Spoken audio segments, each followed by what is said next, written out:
ओम शांति। ओम शांति। आज के मुरली रिवीजन में हमारे साथ हमारे पाल भाई पधारे हैं और आज बाबा ने 16 तारीख की मुरली है। आज 16/2/2024 की। और बाबा ने खास कहा है कि बच्चे अब अशरीरी होके घर चलना है, क्योंकि करीबन मैं देख रहा हूँ 1 हफ्ते से भी ज़्यादा बाबा की मुरली इसी के ऊपर चल रही है। अशरीरी पता नहीं कुछ विशेष बाबा का इशारा है बच्चों के लिए जी। क्योंकि अंत और आदि का पाठ यही है।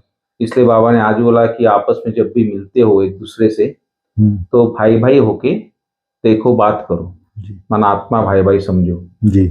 तो देही अभिमानी बाबा ने खास कल हमने तो देह मैंने कल भी पर चर्चा की थी, थोड़ी आपने बताया था इसकी स्टेजेस के बारे में।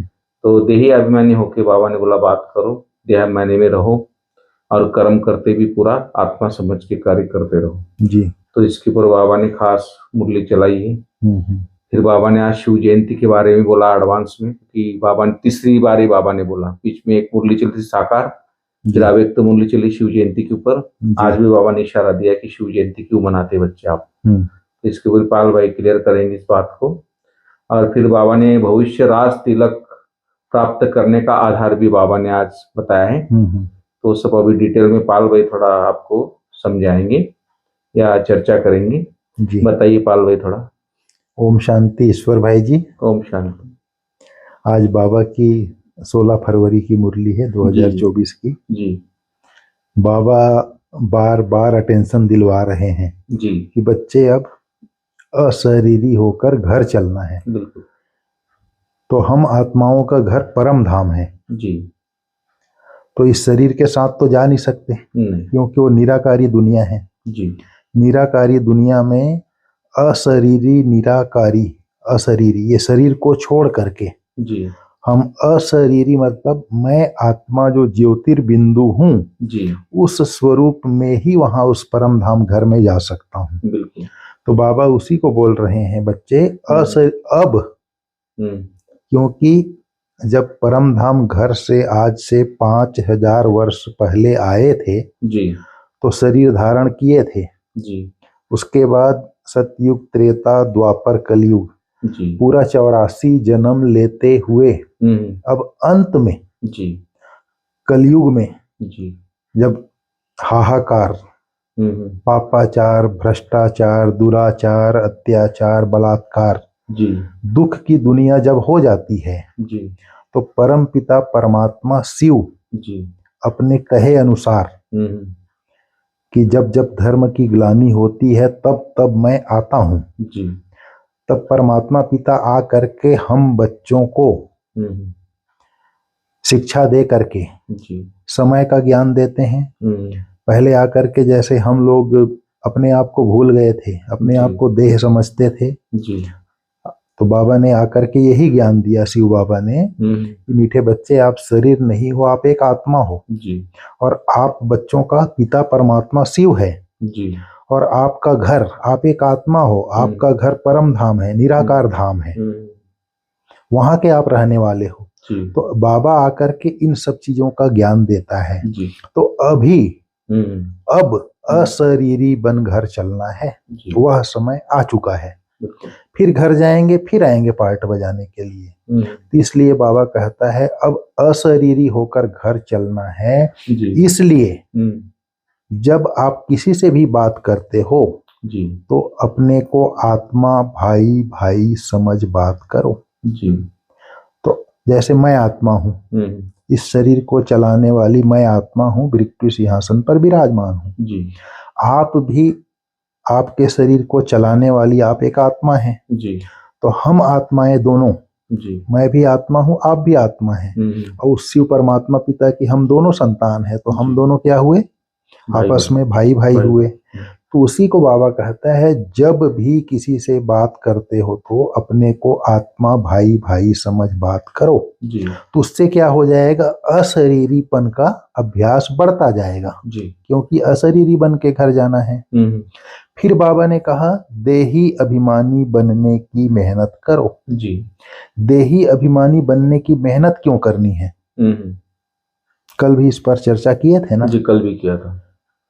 जैसे हमारी दादी प्रकाश मणि जी हैं जी, दादी प्रकाश मणि जी अपने संपूर्ण स्वरूप को पुरुषार्थ से प्राप्त की हैं जी। तो उन्होंने 2 शब्द में जी। अपने पुरुषार्थ को प्रकट किया। जी।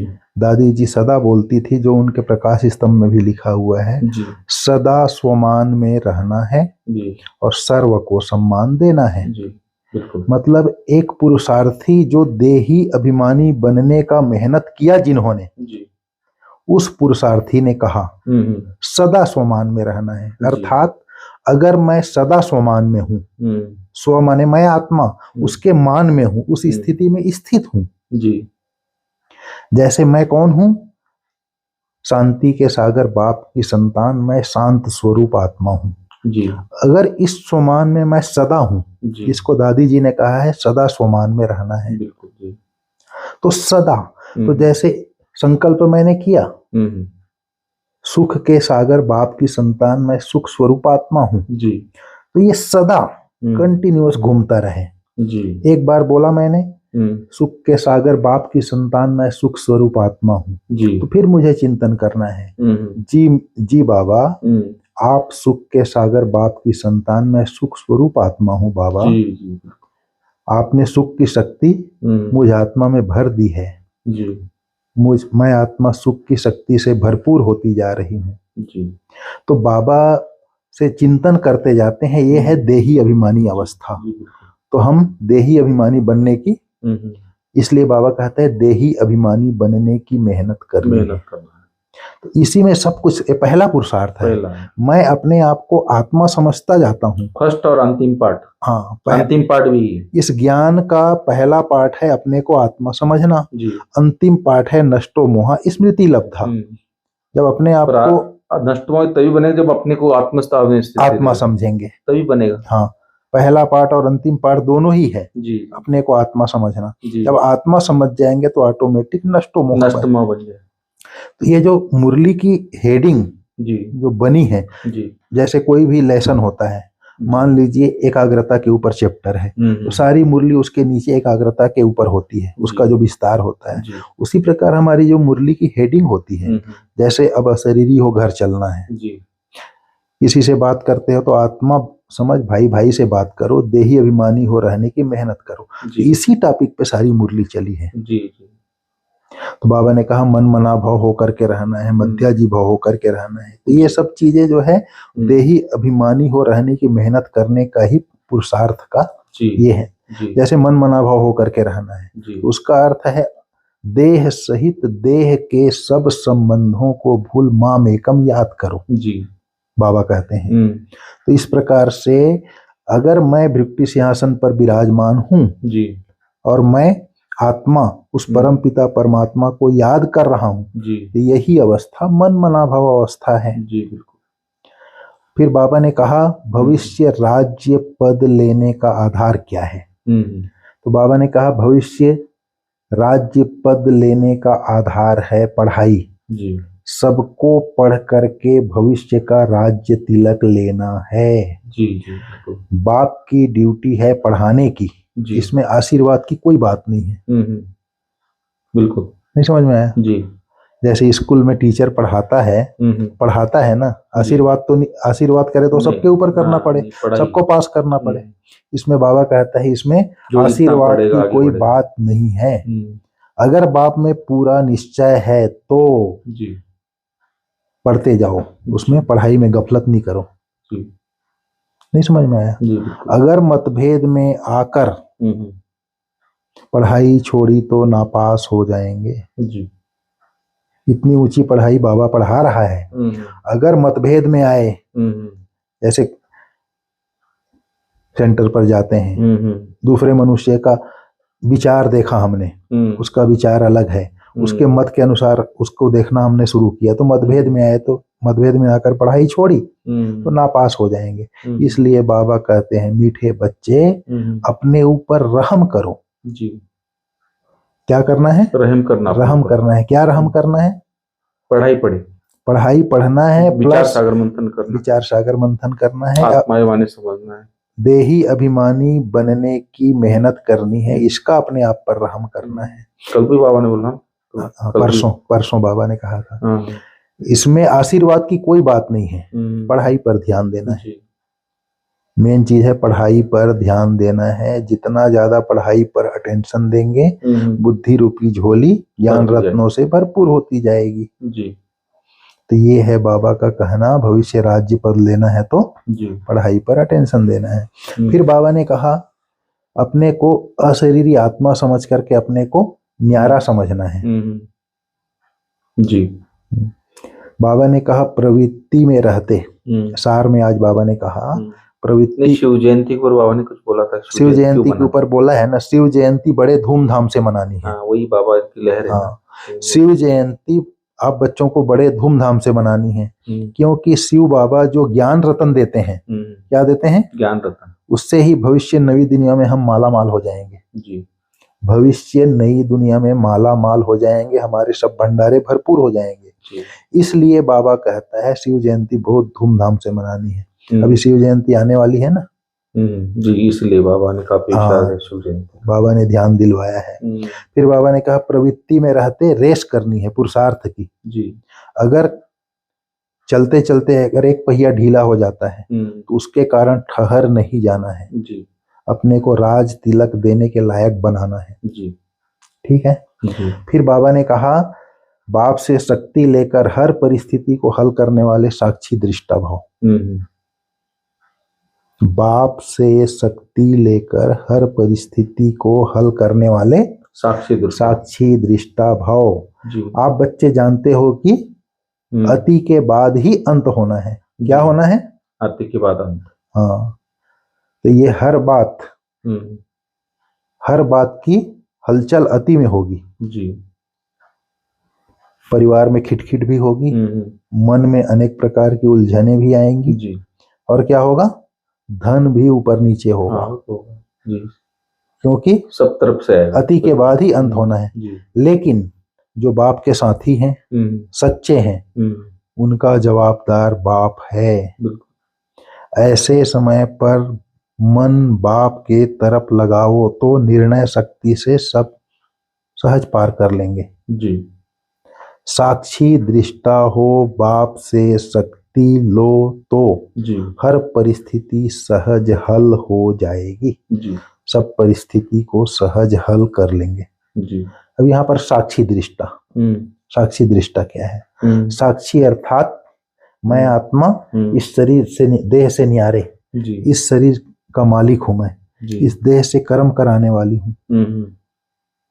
तो ये है साक्षी अवस्था। अगर मैं आत्मा इस शरीर से न्यारे होकर कर्म करा रही हूं तो उस पर मैं आत्मा हूं तो उस परमात्मा पिता की याद स्वतः आती है। तो परमात्मा पिता की शक्ति स्वतः भरते जाए। तो साक्षी दृष्टा हो, बाप की शक्ति स्वतः आती है, तो बाप की शक्ति लेंगे तो हर परिस्थिति को सहज हल कर लेंगे जी। इसलिए साक्षी दृष्टा बनना जरूरी है। देह से न्यारे मैं आत्मा इस शरीर की मालिक हूँ जी। इस शरीर से कर्म करा रही हूँ, इस शरीर से कर्म कराने वाली मैं आत्मा मालिक हूँ जी। तो साक्षी अवस्था है, तब उस परमात्मा पिता की शक्ति मिलेगी हमें जी। तब क्या होगा? हर परिस्थिति को हम सहज हर परिस्थिति को सहज हल कर लेंगे। फिर बाबा ने कहा अब सब किनारे छोड़ घर चलने की तैयारी करो। सही, सभी किनारे। हमारा कौन कौन सा किनारा है? जैसे वो नदी में कोई किनारा पकड़ लेता है ना, वही अटक जाता है, समंदर तक जाता है नहीं, माना जहाँ जाना मंजिल जाता और बीच धार में जो जाता है ना वो बराबर पहुंच जाता है वहाँ।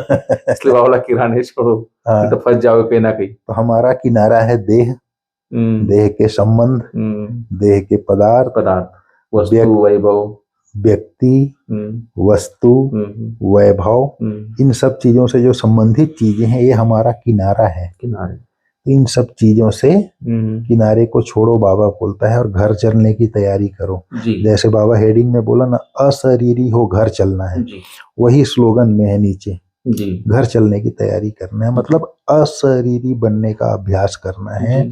उसके लिए बाबा ने कहा किसी से बात करते हो तो आत्मा भाई भाई से बात कर रहा हूँ और देही अभिमानी बनने की मेहनत करनी है। सारी मुरली का सार है।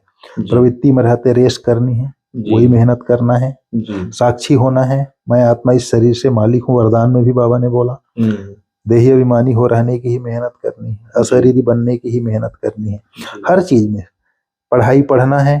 अगर मतभेद में आया, हम्म, अगर देह भान में मैं आया तो मतभेद में आऊंगा। जी। अगर अशरीरी हूं तो कोई मतभेद नहीं होगा। बिल्कुल। तो पूरा जो हेडिंग में बाबा ने कहा देही अभिमानी अशरीरी आत्मा भाई भाई, जी। टोटल मुरली का सार ही वही है। बिल्कुल।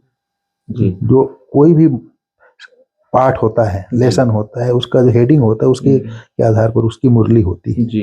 तो इस तरह से बाबा की मुरली है। जी। अशरीरी, शुरू में बोला अशरीरी होकर घर चलना है, उसके लिए देही अभिमानी बनने की मेहनत करनी है और अब सब किनारे छोड़ घर चलने की तैयारी करना है। ठीक है, ठीक है। ओम थैंक यू शांति। पाल भाई। ओम ओम शांति। शांति। Thank you.